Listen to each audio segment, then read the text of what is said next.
What's going on, V1 Church? This is Pastor Eddie coming at you from my office. And today we want to talk about the topic, who is the Holy Spirit? So get ready, we're about to go in.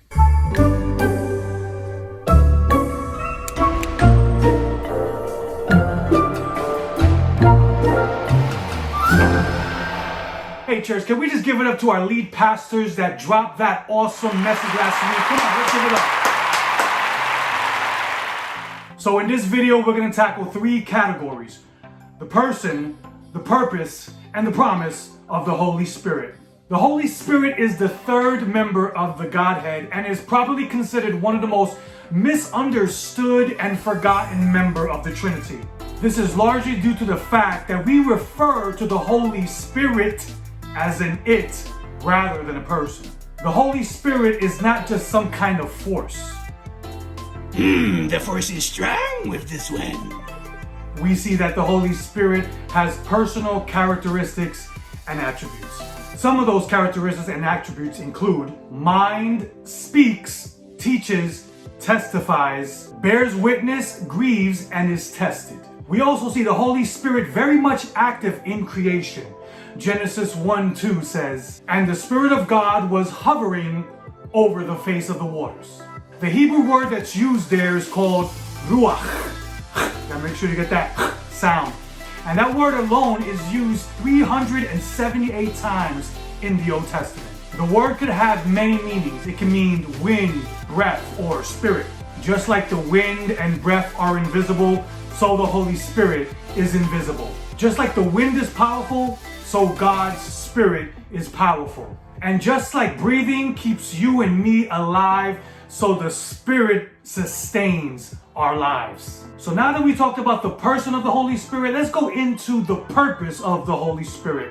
I like what Wayne Grudem says here. He says, "The work of the Holy Spirit is to manifest the active presence of God in the world, but especially in the church." We see that the Holy Spirit empowered people for service. The Holy Spirit dwelled inside of believers and also gave special revelation to prophets. The Spirit's role in salvation is very important. The Holy Spirit draws the unbeliever to Christ. You see, we sometimes attribute the Holy Spirit to after salvation, but that's just not the case. Another purpose of the Holy Spirit is to seal the believer. In Ephesians chapter 1, 13 to 14, that word seal means ownership or protection. You see, the Holy Spirit is the pledge. He's the down payment.